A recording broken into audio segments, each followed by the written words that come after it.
What's up, everybody? Welcome again to This Week in Gaming.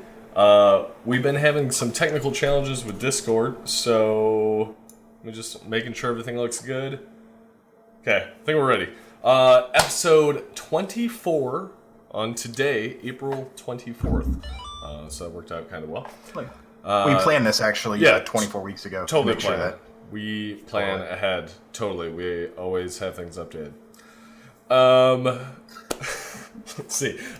We've got kind of a sparse episode today. So not much of that, game-breaking stuff coming up. I think everybody in video games is focused on Endgame and Game of Thrones because I know that's all that I've been focused on personally. But we will be talking about Square Enix at E3. Some high hopes there. Mortal Kombat. We've got more Anthem news as always, which is I think now officially replaced Fallout. And Deion's favorite, Fortnite.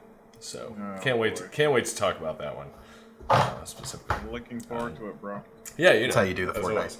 But of course, if you are not watching us live, check us out at twitch.tv/LatelySaltySquad. We appreciate the follows. And if you've got Amazon Prime, that means you have free Twitch Prime, which gets you a free sub every single month. Again, give it to somebody in the community. If you don't, pretty much everybody has Amazon Prime. Not a lot of people have Twitch Prime that they know about, at least. So please check us out there. Otherwise, YouTube, Castbox, and soon to be many, many other podcasts around, as well as Instagram, Patreon, and Twitter, and the other things. So you can find those all below. But please check us out. Join our Discord, most importantly, so you can actually play games with us. Yeah! Whether it's Division 2 or Division 2, or Division 2.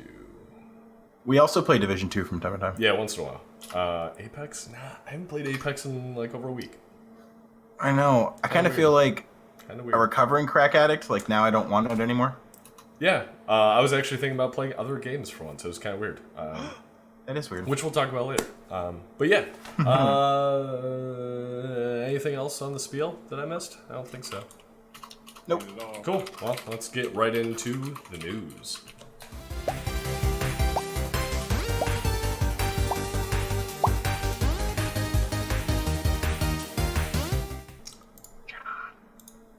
Okay, maybe yeah, okay, there we go. Yeah, sorry about that. So first topic, as always, traditionally, it has been Fallout, but now it's Anthem Fallout / Awful Anthem / somebody come up with a better phrase. I swear we had a better phrase for it, and then I forgot about it. But anyways, Anthem news. Yesterday, I believe that was April 23rd, this came out, so development patch 1.1.0. So a big update for Anthem. So some of the most notable things, and I'm sure you guys will kind of remember the pains, but now you can actually change your gear while you're out. You can queue up for missions immediately without going into the, what's it called, launch bay, whatever it's called. So it doesn't sound like that big of an update, but really Anthem was a series of loading screens with brief points of doing things in between the loading scenes. But now you can actually do a lot of things without going all the way back to Tarsus and going through the loading screens and then crashing on the loading screens and all that stuff. So pretty cool patch there. I know there's still a lot of challenges with loot and a lot of complaints there. They added a kind of a dungeon crawl type thing to it, so they've added a little bit more content. But the part that got everybody up in arms is that they have delayed the entire roadmap beyond yesterday. So Cataclysm, which was going to be their big patch with a lot of new content that they promised in April, is delayed with no new dates. So they actually posted the community manager in Reddit, but yeah. Yep. Cataclysm will bring new challenges and rewards, push story forward, but yeah, everything's delayed. I don't actually think that this is a bad thing, honestly. I think that this is something that Fallout really could have done with, and it may not be what I think it's going to be, right? But I think that this is their opportunity to say, okay, pause. We know that they're hiring somebody to help rework their loot structure within the world. We know that they're very disappointed with the release of this game, and they put a lot into it. And so I think it's okay to take a breath, figure it out, and then do it right. Right? Measure twice, cut once. Instead of Fallout, they kind of like made these changes, and then they made these other changes, and then they kind of undid the changes they did over here, and you ended up with a pile of shit. Yeah, that's fair. I'm a little surprised that they didn't at least give more of an update of when they can expect like routine updates, or that, hey, we're delaying it, but our goal is still, and give like even if it's an outside date, give something. Granted, I know you being in the development world, me being in the operations world, we probably have different perspectives on that system. But I was very surprised that it was pretty much, hey, this is all delayed, and that's like pretty much it. So I agree they probably need to delay. They need to refocus and kind of reset expectations. But it's also very late in the game for that delay. When they said it was going to be in April, it's April 24th, and the people are just now finding out about it. So that's fair. Yeah, that is fair. But it's better than pushing a bunch of content that ended up being absolute crap, and then 100%. Sorry, Deion.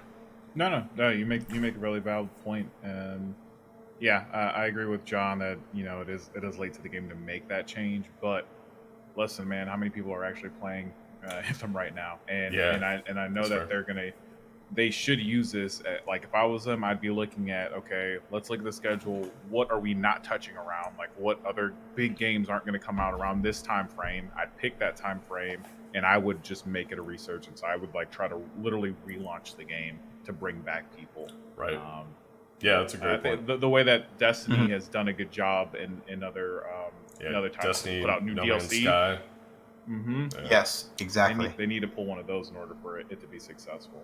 Now, you remember No Man's Sky got all that heat, and then they went dark for like 6 months, and then plop, here you go, and they started just releasing stuff, and it wasn't a whole lot of like date heavy.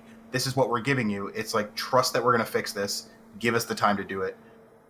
Hopefully, that's what they're doing. Yeah. Now, do you think it can be salvaged soon, or do you think they need to do one of those No Man's Sky where it's almost like, and actually Fallout 76 at this point, where it's just like, let everything just die away, so it's at least not top of mind for people?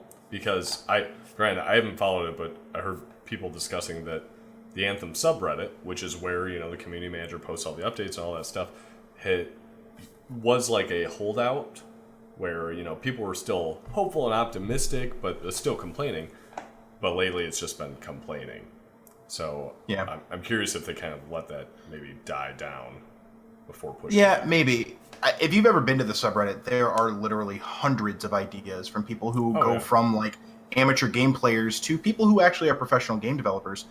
And there are a lot of really what I'll call easy wins.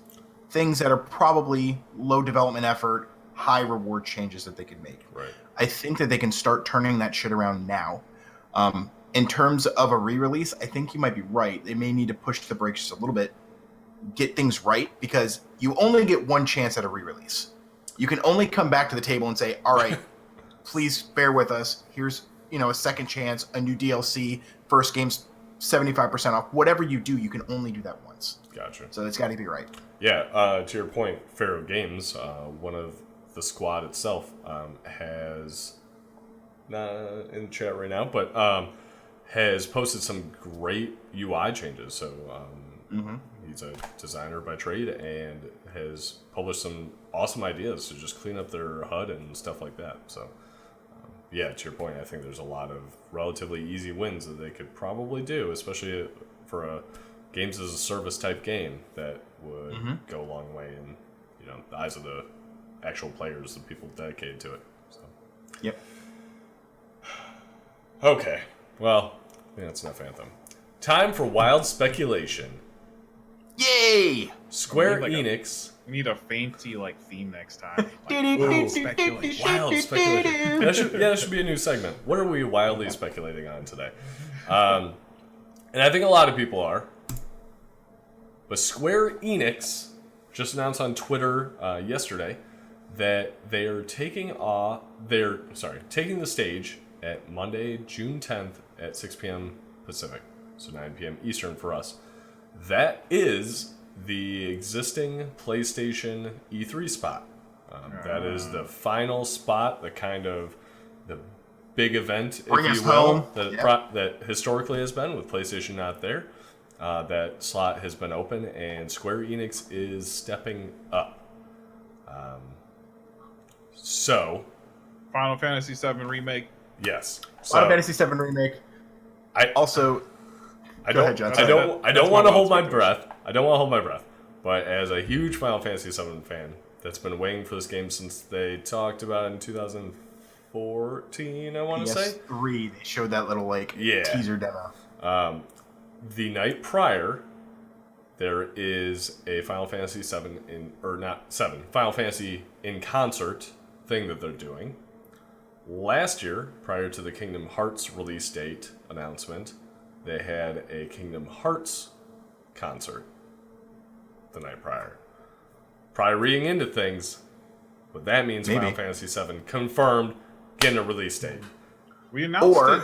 They announced it in 2015 too, so just remember, it's about time. You know? Was it 2015? Yeah. Yes. Well, no. Okay. Well, so they originally did the thing in 2004 where they were it was like a teaser tech demo of the PlayStation 3. Okay, People were like, "Oh my god, are you making it?" And they were like, "No, we're not fucking making it." Yeah. And everybody was like, "You should make it." And then 10 years later, they're like, "All right, we'll do it." And they were like, "Yeah, it's actually already in development. We're going to be working off of, I think it's the similar engine as Kingdom Hearts 3, where sort of that real-time battles, whatever. We're working on it." So to your point, Deion, yeah, we're getting there. Here's my speculation. Final Fantasy VII, I think at least a release date, absolutely warranted. Final Fantasy 16, the game director for Final Fantasy 15 ended up leaving late last year, which means they canceled the rest of their DLCs. I know that they put a lot of heart and soul into Final Fantasy 15. It wouldn't surprise me if they're going to start marketing now towards the next one because they're not really doing anything with that. Yeah, and usually Square announces Final Fantasy, the next Final Fantasy, years in advance. Right. So it's weird that they, what was it? Was it 12 and 13? They announced, which one was the MMO? That's 11, right? 11 and 14. 11 and 14. 11 was the original, then 14 became the other one. Okay. So I forgot which one it was, but they had announced the next two, essentially, by the time the prior one came out. So this is weird that 16 hasn't even been talked about yet. And they've done a lot of work to Final Fantasy 15. I mean, you think about it, it's been out almost 2 years. But in that time, they redid Chapter 13 altogether. They added literally twice as many trophies. I got the Platinum when that game dropped, and I now have 50% of the trophies it added. Oh, no There's shit. all these little segmented DLCs. Yeah, they added a ton of content. Your car can now fly. Your car can turn into a fucking monster truck. Your car can turn into a pet dog. It's amazing. But I think all of that attention to Final Fantasy 15 makes it feel like it just dropped. But it's been a while. It's been a long time. So I would not be surprised about that. Definitely going to get information about the Kingdom Hearts 3 DLC, I would say. Is that confirmed? And yeah, they're definitely doing a DLC for it. Is it confirmed, though? Because I don't know. Wild speculation. Wild speculations. Square Enix wild speculations. I'm pretty sure it was confirmed because that was where all the Final Fantasy characters were supposed to come from. Oh, okay. Is in this DLC because everything was Disney characters in Kingdom Hearts 3. Gotcha. You want Final Fantasy, you're gonna have to pay for it. Right. I also believe that if they plan on having Kingdom Hearts 4 out by 2025, that'll be announced. Yes. As well. Maybe they'll do 4 or 5, 6. Might as well just get them all out now. Get the next 2 decades planned out for Kingdom Hearts. Your grandchildren are gonna love Kingdom Hearts 5. I was thinking. Now I'm blanking. Tomb Raider. One just came out, but they have been pushing those out fairly quickly the past few years. So I'm curious if there'll be another story or something like that. Maybe. I heard the last one didn't do so hot though. Well, this whole... yeah, it did not. Yeah, they did a thing where they like right after putting it out, like they dropped the price on it. Yeah. And Yeah. that pissed a lot of people off. Pissed a lot of people off, and it released right around the time of Spider-Man and Assassin's Creed. Like within this, I think it was the same day as Assassin's Creed, actually. Yeah, So that just went like right under the radar. Yeah, exactly. Go on. And I heard it was a decent game. I mean, I've really enjoyed the new kind of reboot, if you will, Yeah. Tomb Raiders. So I'm curious if they, I don't know, somehow try to salvage that if they do a special edition of it. I don't know, something. And then the other one is the Grand. We already know the Square one for the Nintendo Switch. The shoot. Not the Avengers, the Ultimate Alliance. So that's coming out in the summer, but then there's been these wild speculations about Square's Avengers game, a more like Crystal Dynamics game that is supposed to, actually look good, not that cartoony style that the Ultimate Alliance will be. So, yeah, I don't know. I'm curious. I really hope they come out with a lot of stuff, considering they're taking that spot, and I think they're going to have that pressure put on them, or at least that wild expectations put on them. So, yeah, it's kind of interesting, right? Because you think about like the game companies of your childhood, and Bethesda and BioWare and Square Enix, and some of these guys have done some pretty shitty stuff last year. Yeah. So please don't disappoint, Square Enix. I'm looking at you. The last hope. Right, my childhood is counting on you. Yeah. It'll retroact every good thing that ever happened to me in my childhood. So please, it'll just be awesome. Take away Final Fantasy VII from me. Nah, that's not true. That'll never happen. Speaking of terrible things, Mortal Kombat 11. Why? It's an interesting one. Terrible. So, and apologies that Metacritic on Chrome. I'm not sure if you guys can try to pull this up on your computer and see if it's loading for you, but it's being real weird for me. Let me just try reloading here again. I'm not sure if I have an ad blocker that's screwing it up or what. Yeah, it looks fine on mine. Okay. Yeah. Well, User error. sorry, chat. I'm not sure what's going on here, but something weird is going on for me on Metacritic. But the Metacritic scores, depending on which system you look at, are 83, I believe it was for PS4, 89 for Xbox One. PC didn't have a review yet, and then I don't know how this came out on Nintendo Switch, but it came out on Nintendo Switch. I don't think they had a review yet either. There's no blood mode in that one. Yeah, no blood. Everything's friendly and happy. But apparently all the actual critic reviews were giving copies that had everything unlocked, and it was all great, and it's getting very good scores. Mid to high 8s, 9s. Some of these places giving it hundreds. Whereas the user score, which unfortunately you can't see on my screen, depending on which system you're looking at, is either like a 1.2 or a 2.6. 2.6. 2.6. And the reason is incredible. It is a single player, always online game. It has the fatalities, some characters, and looks in loot crates. So it's random unlocks as you progress. I haven't heard confirmation about the store. So this game did just come out yesterday for anybody that's wondering, so April 23rd. But I haven't heard confirmation on the store yet, but there's a lot of talk about, okay, it's all pay to win type thing. You have to pay to actually unlock it. It's pretty much a Battlefront 2. So yeah, wow.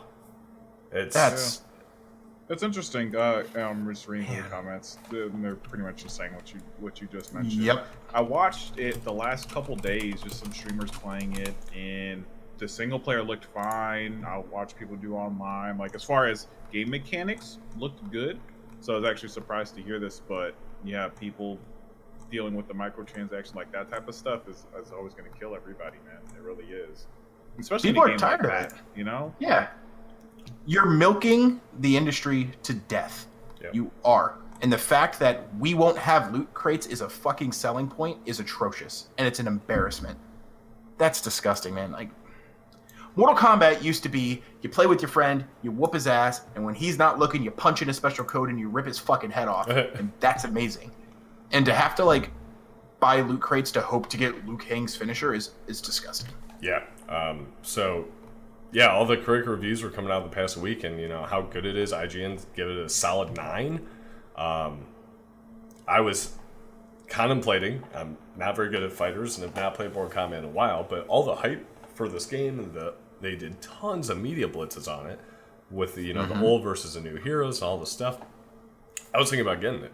At the very least, I say this lightly, but renting and trying it out because it's not a game I tend to play. But now seeing all this, I'm like, well, it's Battlefront 2 all over again. How have people not learned from this? It's Because people are still paying money. Blows me is away. the problem. Yeah. And so even if you have 70% of the people that are upset about it, the 30% of people that are spending money, it's still profitable. And it's sad.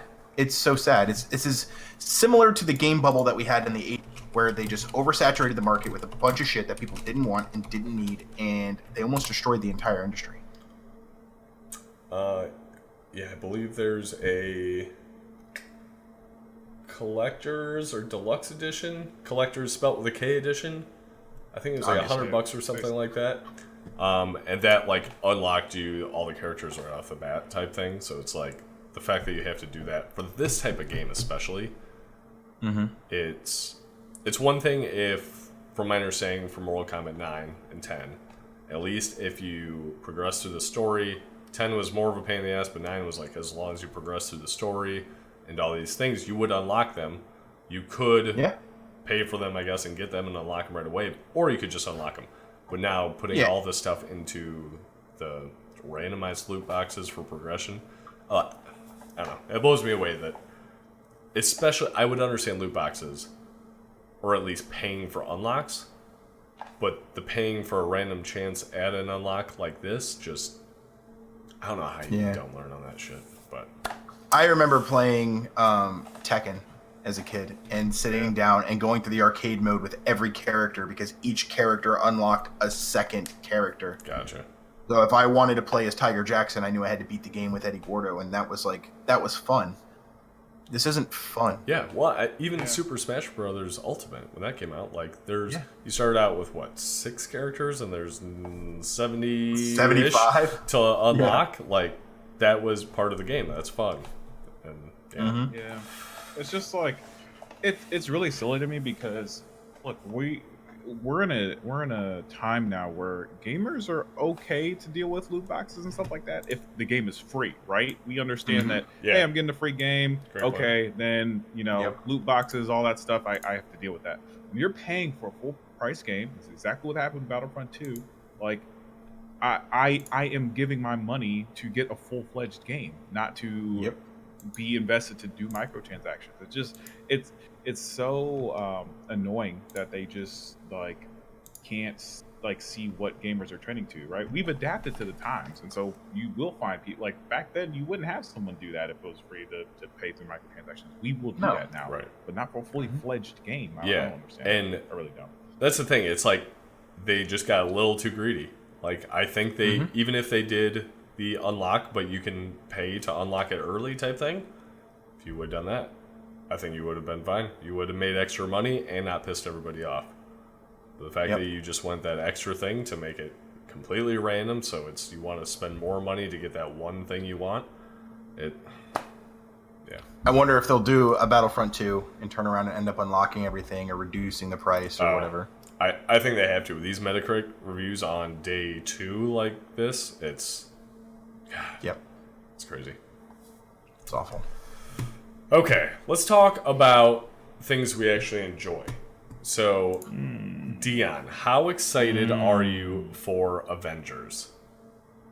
Super excited for Avengers. You're super excited for Avengers, right? Because Avengers is going to be in Fortnite, so you can finally play. You can finally play it. Got him. The setup. Yeah, so no one really knows exactly, from what I've seen, what this is, but Fortnite has posted these two images. One with I'm assuming, regular Fortnite character holding Cap's shield, and then some weird-ass little hand. I don't know what character would have a hand like that. Holding... is there a name? Stormbreaker, that's what it is. I was like, it's Mjolnir 2.0? Stormbreaker. I mean, that's not wrong. Yeah, you know. So, yeah. So, Fortnite Avengers, their actual post is whatever it takes for 2519, hashtag Fortnite X Avengers. So, I think fairly safe to assume there's going to be Avenger skins, maybe weapons that you unlock. Didn't they have a Thanos skin at one point? Yes. Yeah, so they've previously had that partnership and have taken advantage of that. So I think it's pretty likely it'll be skins and stuff like that, but it's just another testament to the world's biggest game. Yeah. What do they do anymore? Like, what is it? I think it's still world's biggest game, which is sad. With the world's biggest movie event. However long was it? I think literally of ever. 11 different IPs across 22 movies. It's Damn. God, yeah, it's insane. It's massive. And the scores right now, like, so it officially drops this evening, I think, like 10 o'clock or something is like the first showing. The reviews right now by the critics are 97%. Wow. It's more than 3 hours of just awesome. Yep. From start to finish. I'm so fucking excited. So excited. My girlfriend's birthday is on Saturday, the 27th, and we have Friday night / Saturday morning at midnight showings. So the first 3 hours of her birthday will be Avengers Endgame. So happy birthday! I wish I could go back in time and get born 4 months later so that I could make that the first 3 hours of my birthday. Done. And then side note, but Game of Thrones. Holy shit! I feel like we're gonna have so many favorite characters for two major franchises die. Hype for this. It's gonna be a rough weekend. Rough weekend. It is going to be very, very sad. So yeah, Deion, I know you're excited for tomorrow. You can really start playing some Fortnite. I hate you. I hate your guts. I hate your face. Guess what? More Fortnite news. I know this is just... We have so much news to talk about that we're going to just keep focusing on Fortnite. To be honest, I've not read this entire article. But so far, it's very interesting. And it is about Fortnite's success, how it led to months of intense crunch at Epic Games. Where people... a lot of, anonymous interviews and stuff like that with Colin Campbell from Polygon talks about how they're working 70, even somebody reported 100-hour work week, of how their leadership essentially saw this incredible success with Fortnite and how they wanted to continue capitalizing it. And that's how they were iterating so quickly, so often, is because their leadership was pretty much like, okay, work on this. And it was the kind of interesting dynamic that it's apparently they have like unlimited PTO policy, which kind of rings true with the current company I'm at. Once had unlimited PTO policy before we expanded. It's unlimited PTO, but the work needs to get done regardless. So it would, if you left, your teammate would have to be doing that essentially to make up for it. So that no one would take it because no one wanted to be that person to take PTO, and just kind of foster that type of crunch environment. So definitely check out the article. It's very interesting and poignant, especially if you work in a technology company at all. Luckily, I've not experienced anything like this, but something to watch out for. And honestly, I think with all the reports of crunch and all this negative stuff around these kind of work environments, I feel like the video game industry could unionize soon. I mean, that's probably... I think it might need to. Yeah. The fact that two of the biggest game companies in the industry right now are having these kind of problems. Yep. Yeah. I'm a very firm believer. If somebody asks a question, it's because 3 people are thinking it. And if we have this many people that are raising their hand, it's happening in so many other places and nobody's saying a word yet. Yeah. And I think it's awesome that we're publicly saying these things, because it forces these companies to make it better or own your mistake. Yeah, it's fair. My mom was actually a teacher for a number of years and was always pro-union. So, granted, I've grown up with that kind of concept in my mind already. I know it's foreign to a lot of people that don't necessarily have exposure to it, but it seems like that is something this industry, and maybe not technology in general, that's awfully overarching, but a lot of these, especially kind of startup companies, need that protection because it really can burn you out. So, well, it's so easy to do because, first off, a game like Fortnite, it literally prints money. It literally prints money. You guys all want a paid vacation this week? Let's push this patch and we'll make enough money to cover everybody's bonuses. Like, that's incredible power. okay. And then not only that, the people that actually work for these companies are some of the most passionate people I've ever met.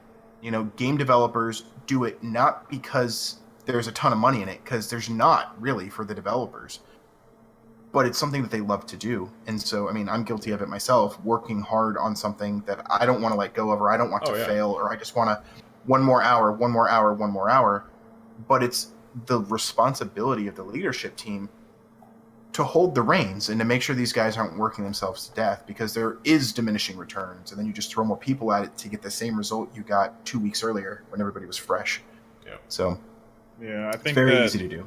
Yeah, and unfortunately, this is just like, I think this has been accepted too much in the gaming industry in particular, right? Like, you know, we're seeing the recent things like Red Dead Redemption and stuff like that come out, but like this has been happening for a while, and I just feel like we've been keeping this under the rug, and it's just kind of been acceptable for the gaming industry, and really we are at a point now that, like, you know, it shouldn't be.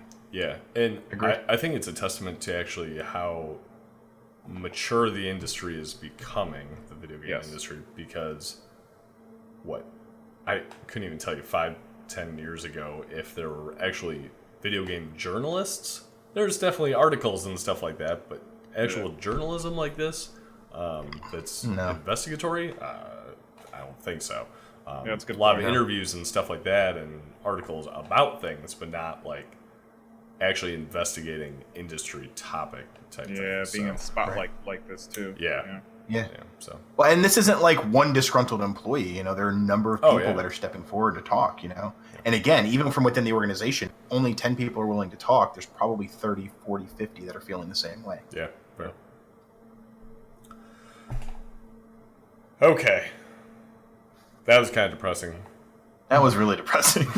Maybe we get on to better news. Nintendo of America just tweeted today, actually, 3 p.m. Didn't realize it was that soon. A launch date for Super Mario Maker 2. So just kind of casually drop that date out there. So June 28th, Mario Maker 2. Did either of you guys play the first one? Yeah. It's actually a lot of fun. I'm interested to see. I guess it's gonna be on the Switch, so you can do the touchscreen. It was really cool on the Wii U because you used the screen to drag and drop components. The most fun piece, though, was playing other people's stages, especially there were stages where you couldn't move. If you moved even an inch left or right, you would die. Like, you had to just sit there. And then the stage would kind of move around you and shoot you over, and you'd ride on this thing, and then another guy, like enemies, would be just missing you, and like you just don't move. It was actually pretty cool. That was cool. Yeah. So they show using like the touchscreen and stuff like that. I know I never played the first one, so I'm excited to try this one. But they show the I guess slants or slanted ground, whatever you want to call it, is a huge deal. I guess for everybody's excited about that. Yeah, I think this one's going to be a good squad mode game too to play, and then and also like trying to play like each other's maps maybe, or like looking at custom maps and seeing who can get through it. I think there's a lot of fun stuff. Yeah, that's great. It's going to be a lot like Ultimate Cow, Chicken, Horse, Crab game. Right. Like Ultimate Chicken Horse. Why doesn't that just make immediate sense to you. Come on. I mean, I got all those words in there. I just added a couple of other You did ones. get all the words. That's fair.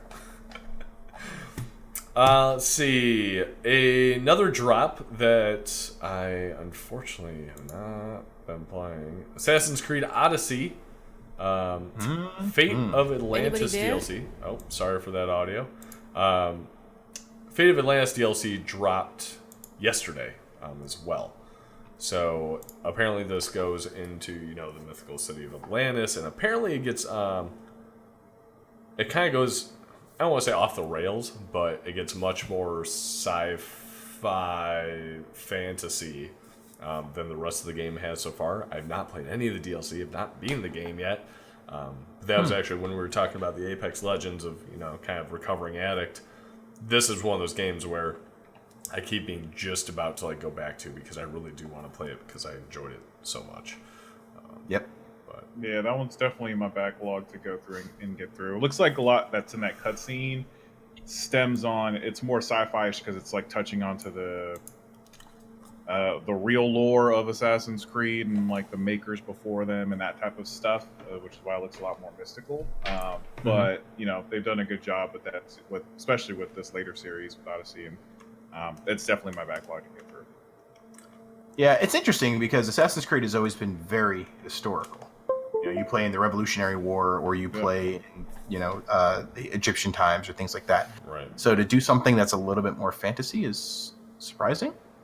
It'd be interesting to see how they tie it together and how they make it feel like part of the world. And if you check out This Week in Gaming last week or a couple weeks Episode ago, 22? we talk about Ragnarok and how the It's 22. potential for Assassin's Creed Ragnarok comes out. So very curious. If it's anything like Odyssey, I mean, that's going to be another hit and one that I'll be excited to play. Odyssey kind of came and I was kind of like, okay, that sounds cool, the RPG aspect, etc. But then I started playing it and I was like, holy shit, okay, this is really good. Is it Assassin's Creed Ragnarok? It was God of War Ragnarok. It's God Assassin's of Creed War, was the but Viking. Assassin's Creed had the Viking. It's a Viking thing, yeah, but it wasn't Ragnarok. Nah, I Yeah, feel the Ragnarok was the boat on. For God Yeah, of it was the War. boat for Assassin's Creed. for God of War. God of War. But I believe there was a reference to Ragnarok in something. So Assassin's Not Creed Viking. had the Viking. Yep. They had the Viking thing, but I don't think they gave it a title yet. Okay. No, that was Shoot. the thing where it was like a poster. Yep. Yeah, didn't the poster say Ragnarok, though? I'm blanking. Okay, well, we can come back to that one. Chat, if you're out there, go back and watch that video and let us know real quick. Get back. I put this one on the agenda because I don't remember this getting a trailer release or anything like this, but Atomic Heart. Do you guys remember this at all? No. So E3 2018. Actually, sorry, maybe it wasn't even E3. Yeah, I think it was E3 2018.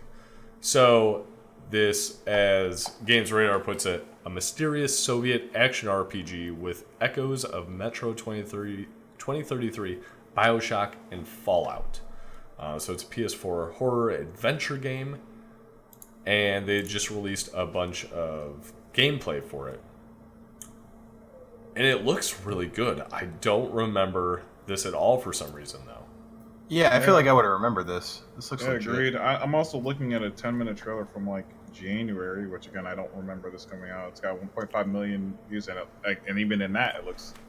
We weren't one of them. Oh, yeah, actually, you're right. This is January 25th. So that article just got posted 2 days ago. That's weird. Well, Games Radar is behind just like we are, apparently. They probably saw this and were like, what the fuck is this game? What the hell is this? Yeah. So, yeah. What's the studio? Mundfish?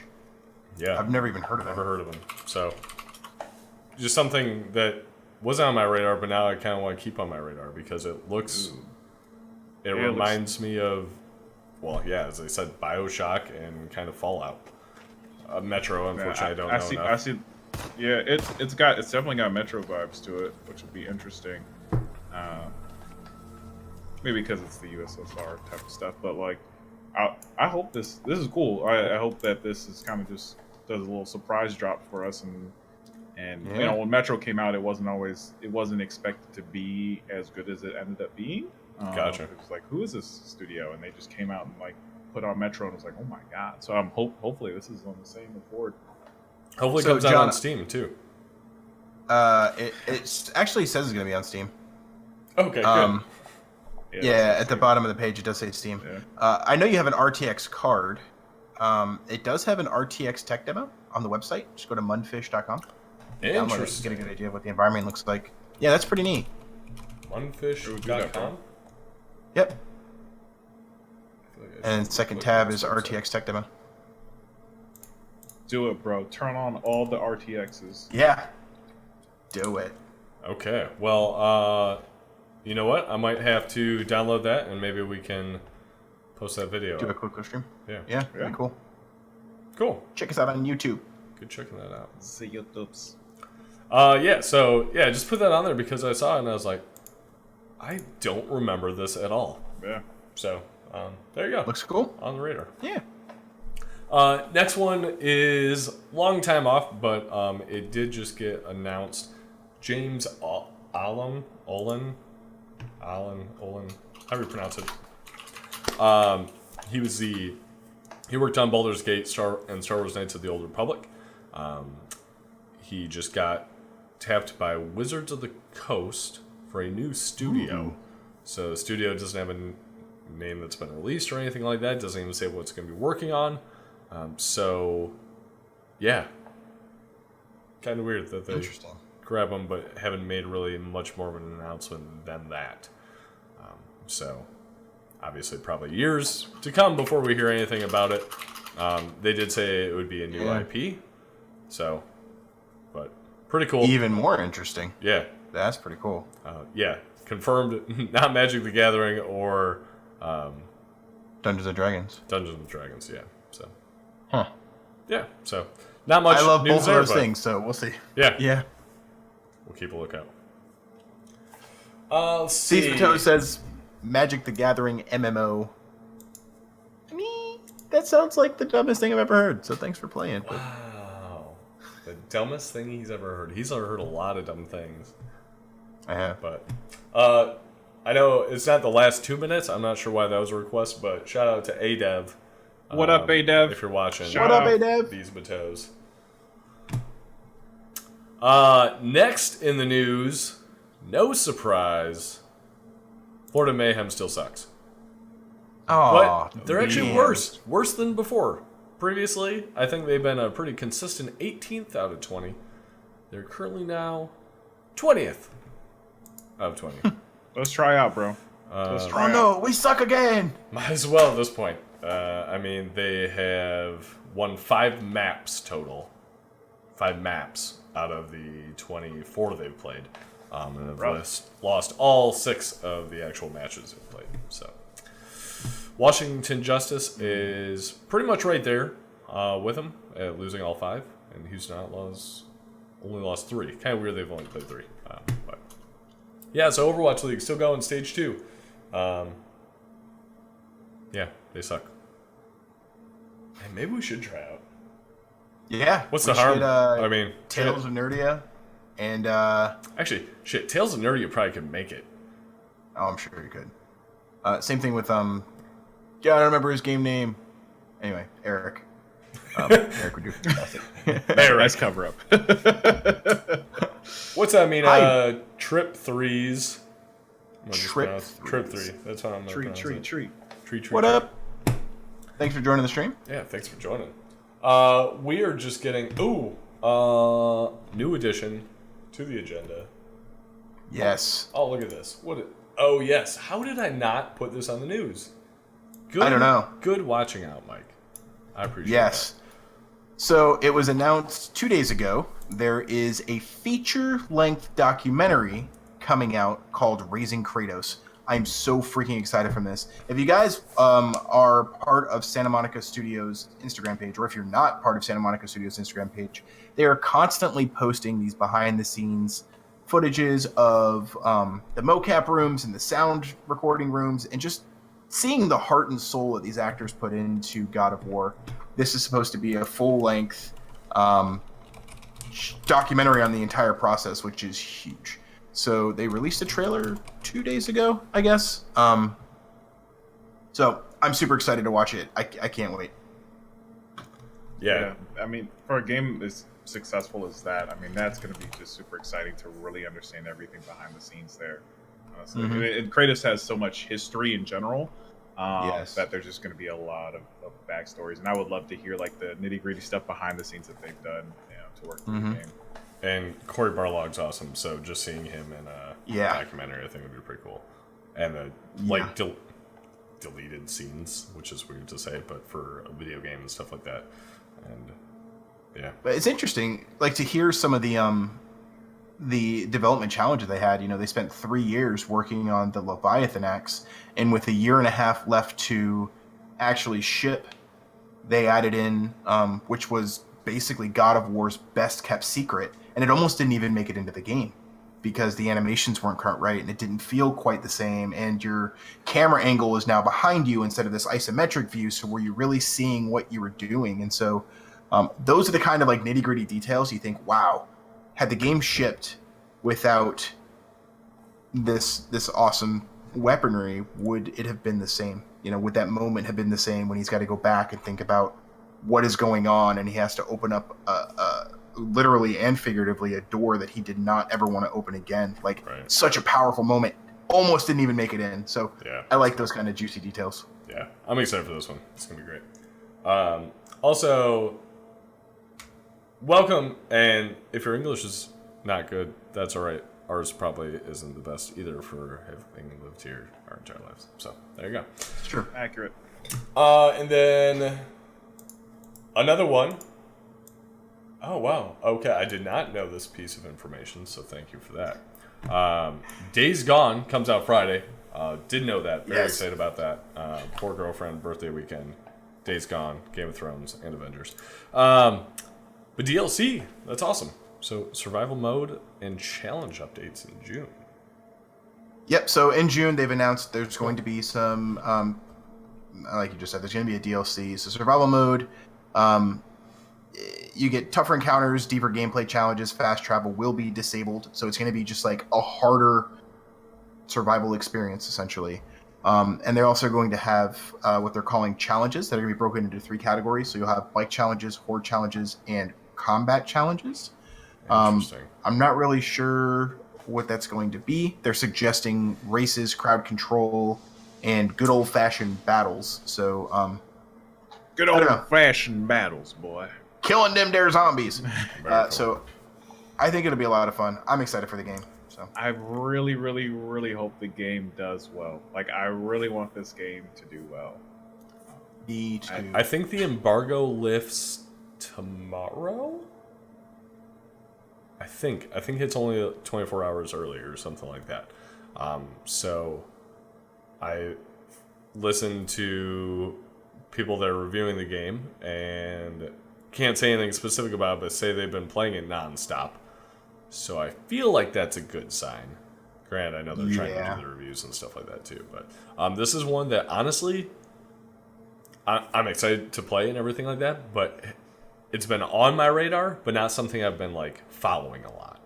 So this is going to be kind of a weird one. It got delayed and stuff too. You know, things were pushed back. The games kind of took priority. I'm hoping this is kind of like Assassin's Creed Odyssey for me, because that was a game that I bought last minute. I got for release date, but it was a very last minute decision. Like, okay, yeah, I should play that. It looks good. I hear good things. Let me play it.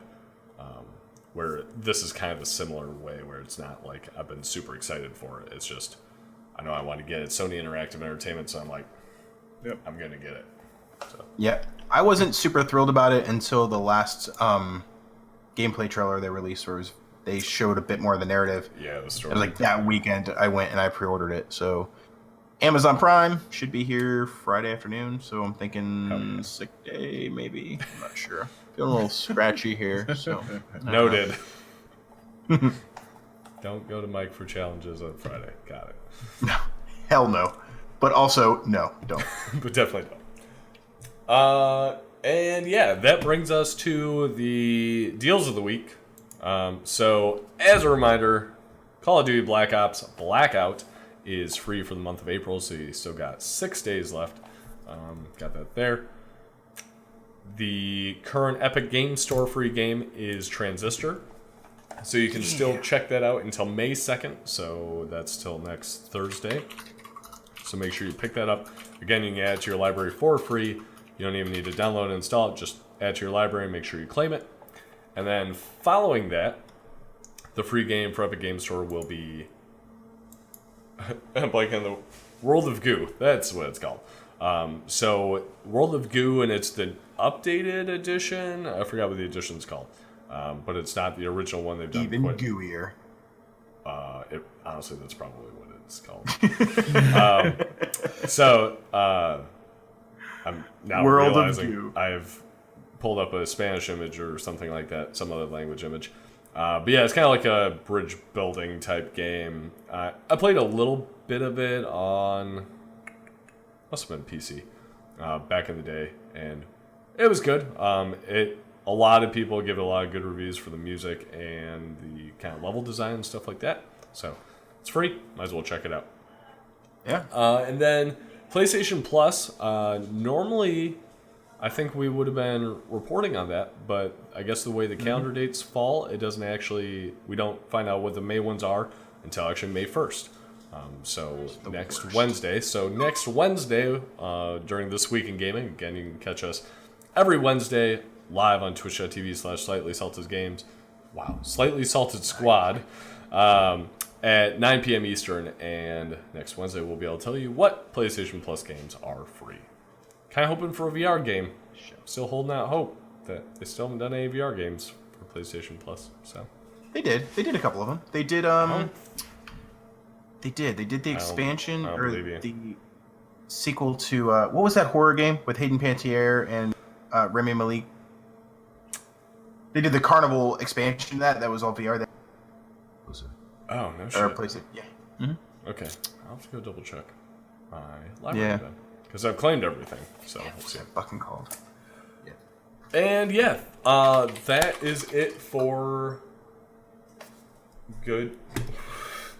These Matos, World of Goo, good 2. Terrible. Weird. Never mind. That was the Weird worst thing. These Matos. That was the worst thing we ever heard. I feel like that was so out of context. Like, I'm sorry.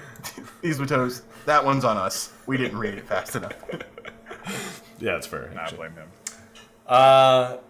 So yeah, what are you guys playing? Including you, chat. Where are you guys playing? But Yeah, first, Mike, chat. where are you playing? Me. Oh, this game has been this week has been so dry. I think I played an hour of Division 2. And you are level... That's it. 11, 12, 13? somewhere in there. Yeah, this game was incredibly dry. Got some exciting personal stuff coming on. Just means my schedule this month is going to be pretty busy. But on the other side of that, everything should open up, and I'll have more time for video games again. So that's pretty cool. Yeah, Less adulting, games. more video games. Come on. yes, please, and thank you. Responsibilities. Psh. Deion, what about you? I just totally focused on Division 2 to get to 30. I'm finally 30, but I just had to just straight focus on getting through that. I think we played a little bit, and then I did some solo stuff at the end of the weekend just to grind to 30. Gotcha. So yeah, I mean honestly, that's all I did just so that I could get there and do that before the newer stuff comes out soon. Yeah, so still no release date on the raid for Division 2, so that's the level 30. I think it's more geared towards like World Tier 4 type loot level. I'm blanking on what number that is. I got time. Yeah, you got time. It's delayed till May. They didn't say when, but May. So yeah. Now, Deanne, you still need to do the remaining. You've done one of the Yes. 3 strongholds, so you need to do 2 Yep. strongholds. So we did one of the 3. Need 2 more strongholds to get to World Tier 1, and then I actually don't really know what you need to do to get to World Tier 2, 3. So I won't spoil. I don't know. I know what to do, but that's all. Does the game tell you? Yeah. Yep. Okay. Yeah. So yeah, you finish those strongholds. You're at level 30. World Tier 1 opens up. Then you unlock your specialization. Then other things happen that I don't want to spoil for people. And then it guides you towards how to get to those higher world tiers. At least World Tier 2. I can't necessarily say it for 3 and 4 yet. But because I've been playing Division 2. Again, very similar to you, Deion, I got to level 30. I really wanted to get that specialization, so Monday night I streamed a little bit of Division 2, and I finished the last 2 strongholds. I did them solo. One of them was very easy because it was a lower level one, actually. And the level 31 was not very difficult, but really rewarding, as being the final stronghold. And then picked my specialization. I went Grenadier, and that's pretty much where I'm at. Really haven't done anything past that one. So. Also, for those of you guys hanging on my every word, it's actually Until Dawn Rush of Blood. That was the PlayStation VR. Rush of Blood. PlayStation 4. Yeah, it's a... So Until Dawn was a horror-based game. I don't actually know Blood. I assume it is. It looks like it's based in a carnival. I haven't played it yet. Okay. Maybe we should do that. They gave the game and the VR mode. Yeah, I would love to. It looks like it's going to be on rails. It kind of looks like it takes place in a carnival. And oh, interesting. Okay. Yeah. What do you mean, rails. These Matos, 46% in Spider-Man. Decent progress in Diablo. Yeah, so these Matos checking out Diablo 3 on Switch. He's enjoying that. Yeah. We were talking about that. I want to pick it up. That might be a great party mode as well, to play some of that. And Spider-Man, finally you're playing that game. Such an amazing game. Awesome, I dude. think my second or third favorite game of the year last year. So yeah. And then Division 2 has been my focus this week. And I got back into Beat Saber just last night, actually. Finally played that again. A lot of new DLC tracks out for that. So definitely worth checking that out. And then PlayStation Dreams. So I did purchase the early access of that. I think we talked about that last week, that it just went on sale. I hadn't played it at that point. I just literally bought it because it is limited releases. I'm not sure if that's still available or not. And I did the essentially intro level and then the really basic demo of the controls, because there are a lot of controls in this game. So it uses the PlayStation 4 controller, or you can use the Move controller. I haven't used that one yet. The PlayStation 4 controller, though, besides using every single button on the PlayStation 4 controller, using it as a mouse pointer, essentially, with how you're holding and aiming it at the TV, L1 is essentially a shift button, so then everything else is used again. So there's a lot of fucking controls for being a PlayStation 4 controller. Yeah. Damn. Even camera controls, if you hold L1, changes your movement and stuff like that. It's kind of weird to take in. I haven't actually created anything yet, outside of a little demo thing, what you do in there. I've only checked out 2 or 3 user creations, but very cool. So I probably will try to figure out when I'm going to stream that a little bit once I get a little more practice, because I'm really bad and not creative when it comes to that shit. So it might Make it up, bro. Yeah, it might just be me going through other user created things. So we'll see. Yeah, so excited to play around with that, actually, quite a bit. These Matos asks, Mike, what is your current platinum goal?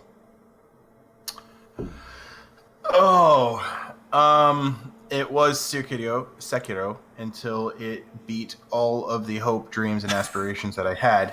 Sounds about right out of my body. So, I don't know. I don't really have a whole lot of time right now for any sort of platinum grinds, which is why the episode has been a little bit lacking. But I will come back strong. Actually, yeah, I got an easy one. Next platinum can be The Walking Dead. Finishing that one up. Oh, I thought you were saying Days Gone for a second. Like, it's a bold strategy. Oh, no, not that zombie one. The other zombie. The other zombie one. The Walking Dead one. That I bought and I haven't got a chance to play yet. Yeah. T-Gab says Sekiro Plat. Now, T-Gabs, did you platinum Sekiro? Because I haven't seen you play in many games So that I think that can only mean that you've been playing PlayStation 4 games, and not on Funny Discord. enough, Tales of Nerdia has one trophy left, and it's just to grind out all the skill points. Damn. So it can be done, ladies Can be and done. gentlemen. Yeah. Oh, T-Gab's been busy. He's been talking to his dad over at Steam, who, you know, is protesting all the Epic Game Store. I think that's There it is. mainly, neat. mainly what he's been doing. His dad owns Steam. I heard that. So Oh, Yeah. that's pretty cool. Yeah. That is pretty neat that is stuff. just swell. Yeah. And yeah, I think that's it for this week in gaming. Yes, Tales of Nerdy does not leave his Don't house. leave the house. That's fair. That's true. So, I don't think we really talked about it that much. Are we gonna play Division 2 now? Can we do the strongholds? I don't know if we can do them with Mike at 11, right? I don't know.